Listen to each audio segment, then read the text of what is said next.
Shackles and handcuffs. Catherine Schroeder, timid and frail, looking more frightened than felonious. Released from the Davidian compound on Friday, she appeared today before federal magistrate Dennis Green for arraignment. Do you have any comments about the standoff? The question before the court, can they continue to hold Schroeder as a material witness, or must they set her free? Federal prosecution says they can hold Schroeder because, number one, she is a material witness. Number two, she is a flight risk.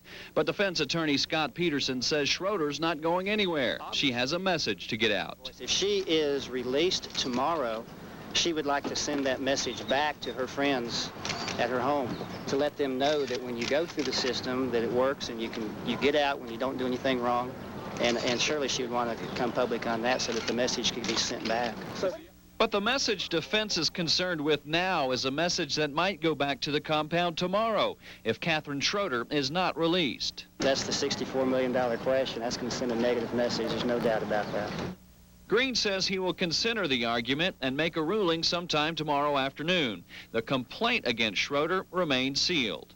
After the brief hearing, Catherine Schroeder had a message for the mother of one of the cult members still inside the compound. Did you get a message? Yes. What'd she say?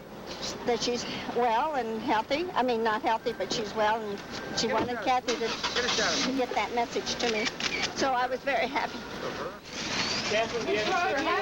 Catherine Schroeder left the federal court building as she arrived, shackled in handcuffs. It's been a long wait for her. Her husband was killed in a gunfight at Mount Carmel. 3 of her 4 children have been taken away. And tomorrow they make a decision on her freedom. Her wait continues. In Waco, Gordon Collier, News Channel 10 tonight. Papers seeking another writ of habeas corpus for cult leader David Koresh were filed this afternoon. This latest motion was filed by the president of the Constitution. Producers in Mounds, Oklahoma are planning a different angle on the ordeal. This one focuses on law officers who die in the line of duty. A construction crew is currently staking out the locations for the building of the set that will represent the compound. The made-for-TV movie will be filmed in part on the grounds of the Bethesda Boys Ranch. According to a spokesman, the film is not about the standoff. It's the 6th of a series of TV movies called In the Line of Duty, about law officers who died in the line of duty. The movie will end with the deadly shootout. No word yet on when it will air. That's all the time we have, but thank you so much for joining us tonight. We'll see you tomorrow at 6 and 10. MASH is next. A discussion of legal concerns continues with persons inside the compound. They, the people inside the compound, are preparing a list of questions regarding the legal system. Medical assistance has again been offered for any injured persons remaining inside the compound. Persons inside the compound have refused all offers of medical assistance. Negotiations have emphasized the necessity for significant progress toward the resolution of the standoff before any further concessions are made. The total number of persons who have left the compound remains at 21 children, 3 women, and 1 man. According to Koresh, 17 children, 46 women, and 42 men remain inside the compound. We'll now open it to questions. Yes. Question and a follow-up, please. I take it these discussions were over the telephone rather than face-to-face. Was Koresh himself involved, and what was his attitude? What did he say? The question is, have the discussions continued over the telephone, and have we had any additional face-to-face meetings, and did the discussions, in fact, involve David Koresh? We have continued to seek face-to-face meetings with those inside. Yesterday we attempted another face-to-face because of logistics. Primarily Mr. Snyder said that he had been speaking extensively with people inside the compound and was thoroughly exhausted and requested that any meeting take place today. So we are continuing trying to set those meetings in motion, and as we speak, again, it's our understanding that we will attempt to have another face-to-face meeting this afternoon. Those discussions were not with Mr. Koresh, but were with Mr. Snyder. Do you have any further updates on Mr. Koresh's health? Yesterday it was indicated that it seems to be going downhill, and he's basically unable to move very well. Any updates on that? The question is, what is the update on Mr. Koresh's health? Again, we do not have the ability to view him personally, and we rely on discussions that are taking place with those inside. I cannot characterize his health as going downhill. In fact, my impression would be it's probably the other way. He has his moments where he expresses great pain to us. There's moaning, but once he gets into a discussion, it seems that his strength increases. If there was a discussion yesterday about it going downhill, I'm not sure that I would characterize that as completely accurate. It appears that the situation is probably stabilized, and in some cases it may have actually gotten even better. Yes, ma'am. I have a follow-up too. I understood yesterday there was somebody who walked outside of the compound with some kind of package or something. Could you explain that? The question is, somebody walked outside the compound yesterday with a package. We will continue to make deliveries of various sorts.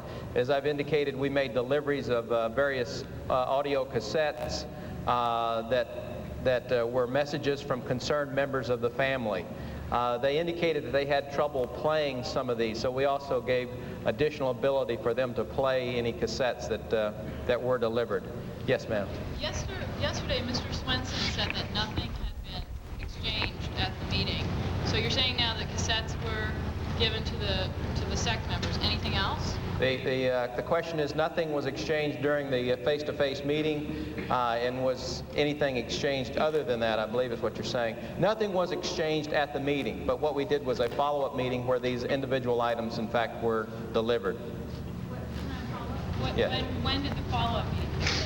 There was not a follow-up meeting. It was only delivery of the items themselves. We did not have any additional face-to-face meetings. Yes, sir. Can you tell us how many families sent these audio messages in, the tenor of these messages, and the reaction from inside to them?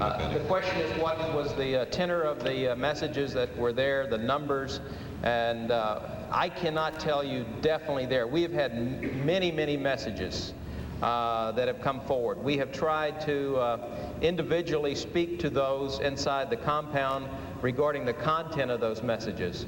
In some instances where we receive tape recordings, we have, in this instance, delivered those tape recordings so they can get a personal feel. They're almost without exception, they're personal appeals to those inside the compound. We care about you. We love you. We want you to come out before you're potentially harmed. Yes, sir, on the back row.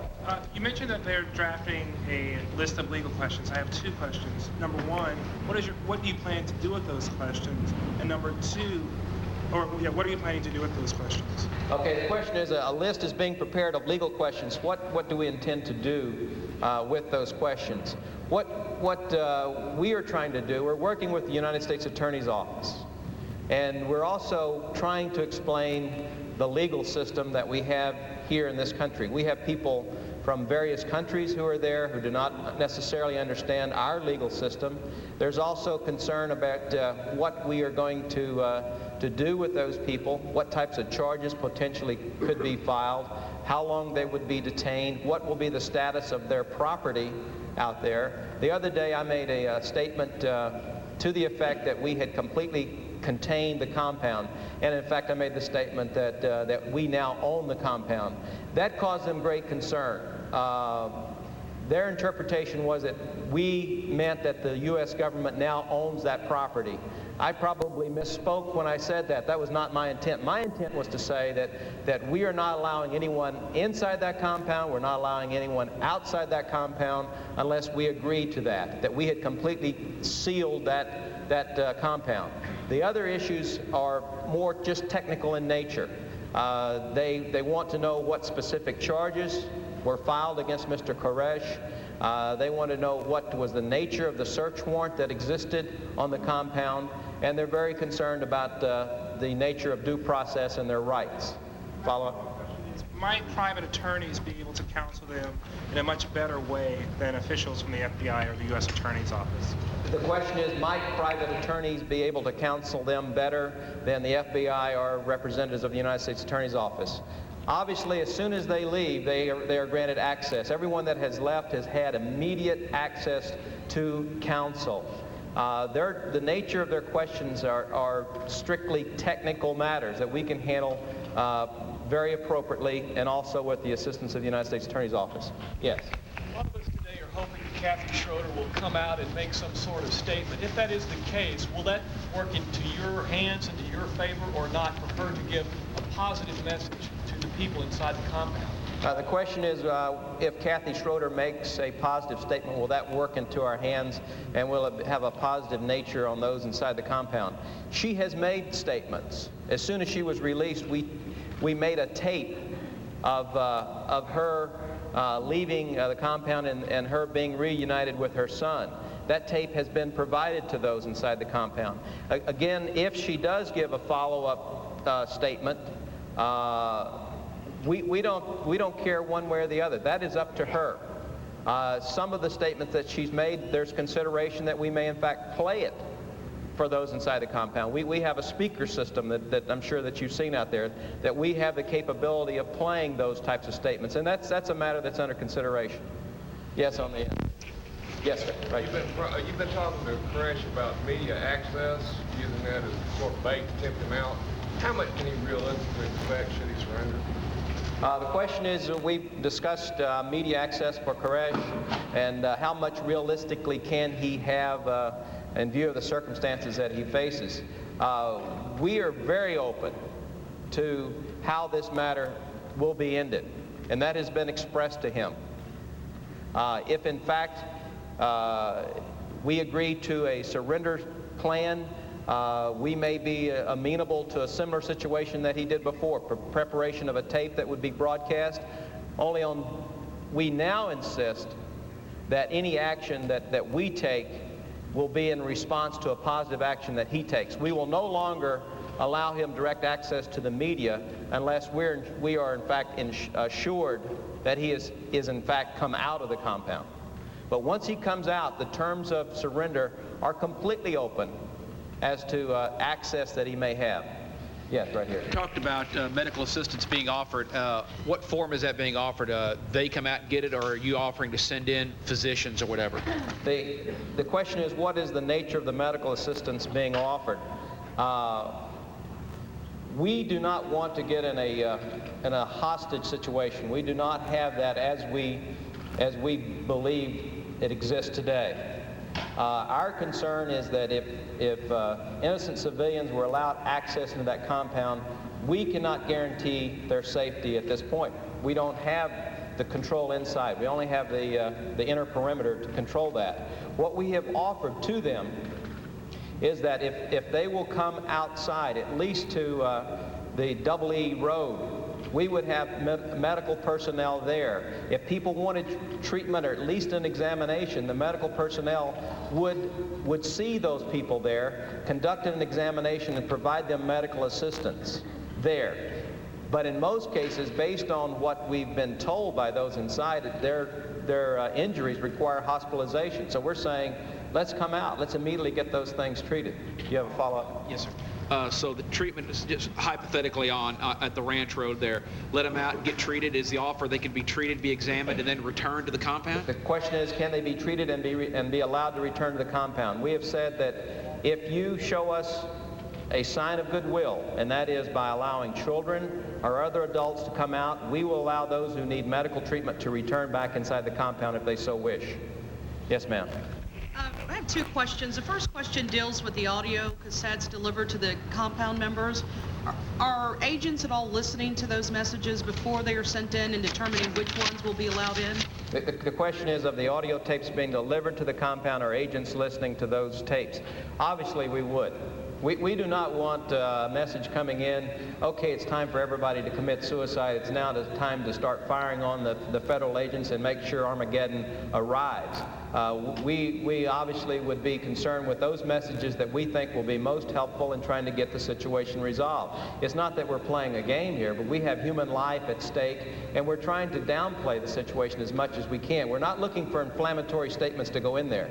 I have a follow-up, sir. Yes, go ahead. One, in response to the legal questions they are writing down and preparing to send to you, could you give us some specific answers that you were giving the Branch Davidians? If they say, what charges are we facing, what will happen to me, what specifically are you telling them? Yeah, the question is, they're making a list about specific legal questions. We don't have that list yet. We had a face-to-face meeting where they had in generalities discussed certain areas, and they were not able to really formulate the specifics, and they thought it would be better that they go back and put it down on paper, the specific areas where they had that concern, and we said that we would address those. I'm sorry, I'm going to have to pass on. Yes, ma'am, back here. Do any of the members inside know that they have family who have legal representation for them outside the compound? The question is, do the people inside the compound know that they have legal representation being made available for them? In every instance, at least as far as I know, in every instance where we are given notification that legal representation has been provided, we are passing that information on to those inside the compound so that they know that legal representation has been retained for them. Yes, right in the white. Besides answers to specific legal questions, what is Koresh asking for, or what are his negotiators asking for? The question is, besides legal questions, what specifically is Koresh asking for? And that is the question we're always trying to determine. In almost every case, we say, what do you want to get this matter resolved? And that is the most difficult area that we have. We're encouraged by the fact that they now are focusing on specific areas. As a general rule, that has not been the case. Whenever we've gone and tried to nail down what they wanted, we usually get back into, you must realize that we have a person here with a message, and go back into a history of the 7 seals without specifically focusing on what we need to have done to get it resolved. On the back row. Question for the ATF. How confident are you that when this is over, you can actually identify who was firing at your people on February 28th? The question is, how confident are we that we can actually identify who was firing at our people on February 28th? Well, there will be a complete investigation at the conclusion of this when they come out. We're working in conjunction with the Texas Rangers right now, and at the end of the investigation, we'll determine if there's sufficient cause to. I wouldn't comment on that because it's with the U.S. Attorney and it's under investigation. Yes, ma'am. After this question to Mr. Ricks. As you know, one of the networks is working on a made-for-TV movie based on the FBI story. It's a series. I think there have been a half a dozen stories similar to this on other cases the FBI has worked on. This morning I spoke to producers of that show that say that their story is based on FBI files provided to them, as well as an FBI consultant. And since so little information is coming out, can we have access to those files, please? The question is, there's a TV movie that's supposedly based on FBI files and an FBI consultant. That's completely news to me. And I would be a little concerned if, in fact, that was the case, because our understanding is that this is going to be the total focus for any information that's coming out. If that's the case, we'll make sure that that's corrected. Yes, ma'am. Yesterday, Kathy Schroeder walked in and out of the courthouse in chains.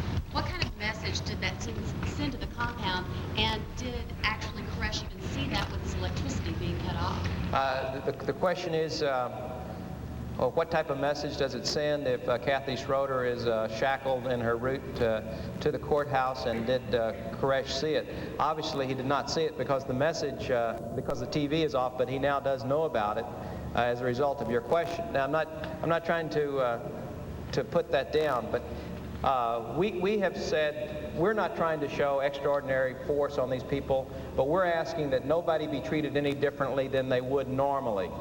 That whatever security measures have to be taken, that you would treat a person in a similar situation, take that, but take no more. We're not trying to show that this is a paramilitary operation. We're trying to show that these people are going to be treated humanely, that there'll be no more force applied to them in a normal circumstance. Based on what has taken place, where human life was lost, the normal protections that law enforcement would take would include the shackling of people for court appearances. It's just normal precautionary measures. Listen to the press conference audio? The question is he able to listen to the press conference? My understanding is that they have a radio and they have numerous batteries that they've been stockpiling, so they are listening constantly to the radio, and that's their primary source of information. Yes? On the Question of medical treatment. Are you saying that if Koresh comes out for medical treatment, you would allow him to go back in the compound? The question is, if Koresh requested to come outside the compound for medical treatment, would he be allowed to go back in? We have not discussed that with him. Yes, back here. Yes. Question for the ATF. I understand that there were armed agents of the ATF in the helicopters that were involved in the initial raid. And also there may have been snipers amongst that group. If in fact there were snipers in the helicopters, if they were fired upon, why were they there and armed if it was only for surveillance purposes? That should be mentioned. The question is that he has heard that there were armed snipers in the helicopters, and if so, why were they in there? As I've said several times before, there were no, the helicopters were not armed, there were not snipers in the helicopters. I'm sure that the agents had their sidearms. They did not fire on the compound. They were within the 300-meter radius, 500-foot level with a handgun. And of course, they've said they did not fire on the compound, period. Yes, you got it.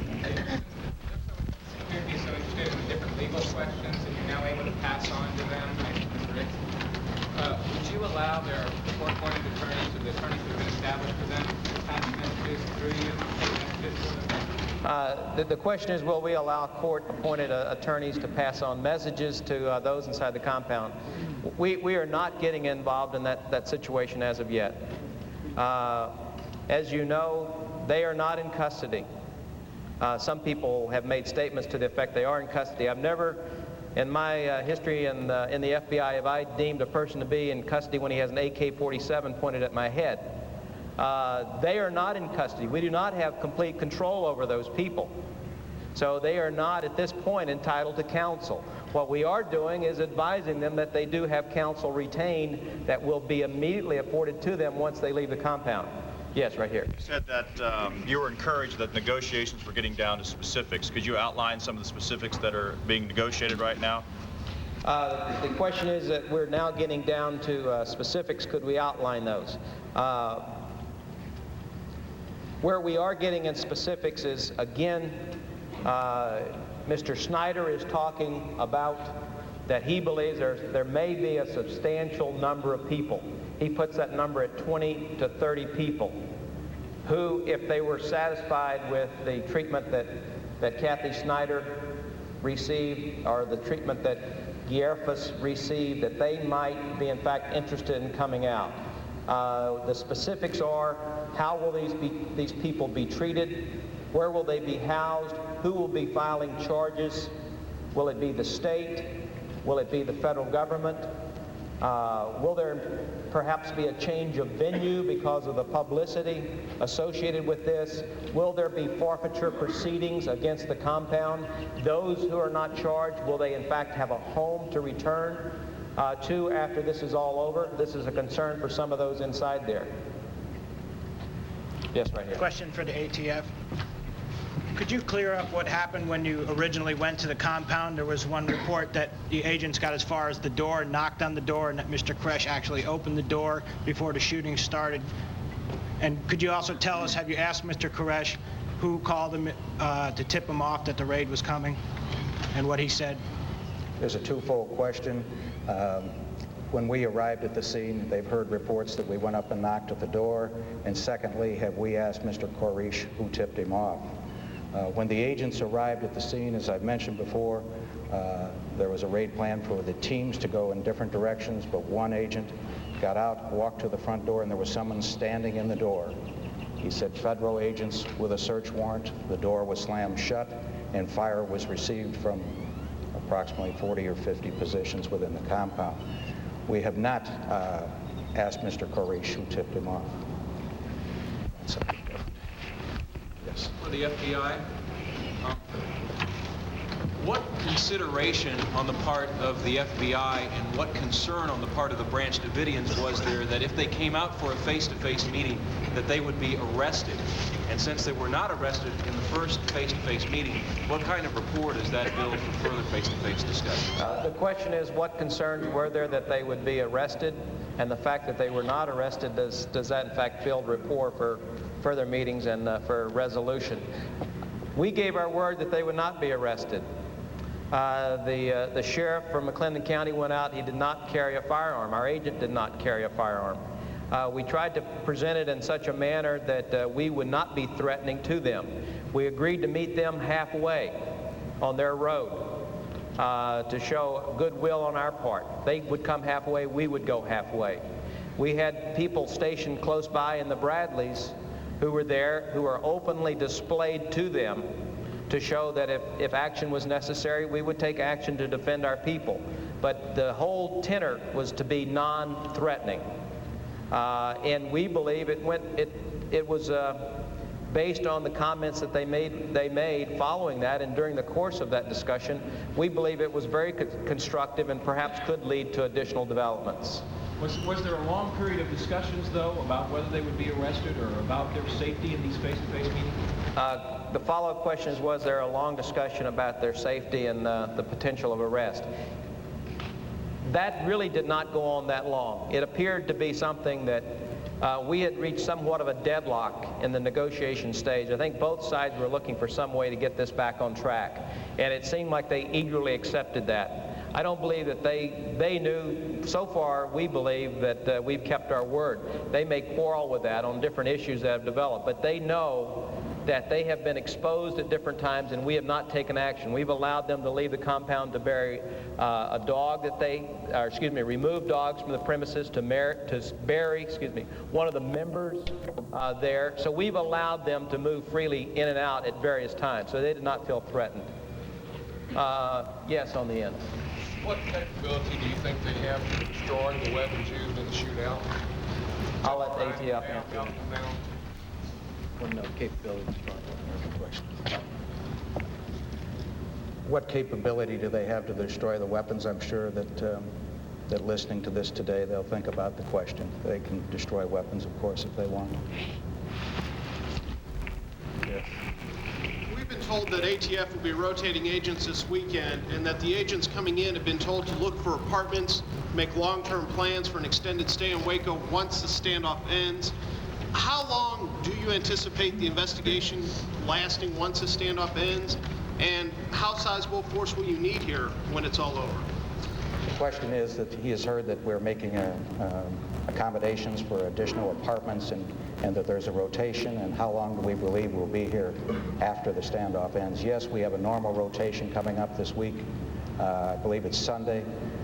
We are looking to put people in apartments, and you rent those on a monthly basis, 30 days. I'm sure that when this ends, they're going to be here for at least 30 days, I'm sure, just to gather evidence and do that type of thing. Yes, down on the end here. A question for Mr. Ricks. The tapes that have been sent in from the families, do they seem to be having any effect, these pleas, on the people that are left in there? The question is, the tapes that have been sent in from members of the family, they seem to be having any effect. We have not received a response concerning that yet.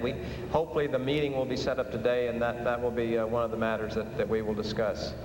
Yes, right here. In regard to those tapes, you mentioned earlier that you would censor tapes that were particularly incendiary. Have you received some tapes from these relatives that have said things along the lines of time to shoot them up or anything like that? How many of those have you received that have been incendiary? The question is, have we received tapes that have been inflammatory in nature that would cause action? I don't know of any such tapes being there. The question was, had we reviewed the tapes, and obviously we are going to review those. But I would say without almost exception, and I have not reviewed every tape, the messages that we're receiving from family members are that they want this thing resolved. They want their well-being protected, and that they're encouraging them to end this particular matter. Yes, sir. Right here in the blue. Pastor Koresh and the members of the church have expressed a desire to have health-type medical assistance rather than AMA-type medical assistance. I understand that somebody has made an effort through the Red Cross to provide those means or the health remedies. Is any consideration being given to that, supplying the needs as they request them? The question is, have we made any efforts through the Red Cross or others to provide them with certain medical assistance? I'm not aware of that, to be honest.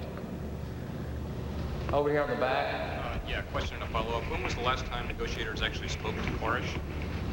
The question is, when is the last time that negotiators actually spoke to Mr. Korish? I believe it was the day before yesterday, prior to the face-to-face meeting. The sheriff of McLennan County got on the phone with Steve Snyder, and then also he spoke to David Korish regarding this face-to-face meeting. We requested, in fact, that Mr. Korish come out, if possible. We would have rather had a face-to-face meeting with him. We believe he still completely controls the situation. We believe that today, if he said, okay, it's time to end it, if he gets the message that he's looking for, that everybody would walk out. He says that his injuries are such, though, that he would not be able to move around. I think that's where some of this came from, that his condition is deteriorating. But we believe that he may have difficulty walking, but it's not necessarily a downward trend. And it was during that conversation that we did speak with Mr. Korish. Yes. His alleged communications with God, how do they affect the daily negotiations between the FBI? I mean, does he ask God when you guys make certain requests to him? The question is, what about his daily communications with God or attempts to receive a message from God? That is always an impediment, because in discussions with Mr. Korish and Mr. Snyder, it's that the others are free to leave, and we're really talking about those other individuals. But it says when it comes to Mr. Korish, he will not leave until he receives his message from God. So it's always that impediment that's slowing us down. Yes, here on the back of the hat. You said that you may use speakers to play these messages should you get any more from Kathy Schroeder. Do you feel that maybe these tapes are not being played to others outside the inner circle, and that maybe all of the members there are not hearing these messages? The question is the use of the speaker to play messages. Do we feel that perhaps some of the other tapes and messages that we sent in are not being widely distributed?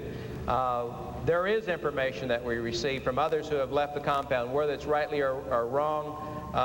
It's that the information is closely held in that compound only with the most trusted people inside. So we do have a concern that what we are sending in there is not being received by everyone inside the compound. Follow up? Is there a way to undermine that?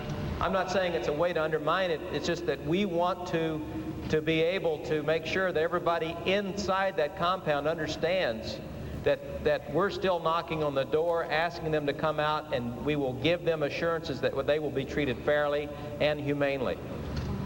One more question. Yes, sir, right here. The 20 to 30 people that you're negotiating about, do these include all the children? The question is the 20 or 30 people that are indicating an interest to come out, do these include the children?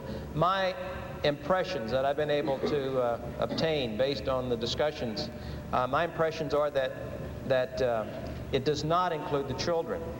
Again, Mr. Korish says that those are his children, and in my impression is that they will not leave voluntarily until Mr. Korish comes out. Something may change in the meantime, but right now, that's the impression that I have. Thank you. Okay, that was Bob Ricks of the FBI and Dan Hartnett of the ATF in a regularly scheduled news conference about the situation at Mount Carmel. They said briefly that medical assistance has been offered to everyone in the compound who is injured, but no one has accepted that offer yet. They also said that yesterday some cassette tapes were delivered to members of the cult from concerned relatives. We showed you this video yesterday during Live at 5 of a man leaving, apparently walking with a dog, and then came back with some sort of a package. They also said that members inside the compound are drawing up a list of legal questions they would like answers. And finally, Dan Hartnett was asked if Koresh was indeed tipped off. Have they bothered to ask him who it was? Hartnett said, no, they haven't asked. I guess the big question now is why. We will now join your regularly scheduled program. 2 Huey helicopters flew overhead doing their morning rituals of aerial reconnaissance missions. Other than that, just a little bit chilly out here. Nothing else has been going on. Hey, thanks very much, Jennifer. Jennifer will have updates for us every hour on the half hour from the compound, and of course we'll have a full wrap-up for you tonight at 6 and 10.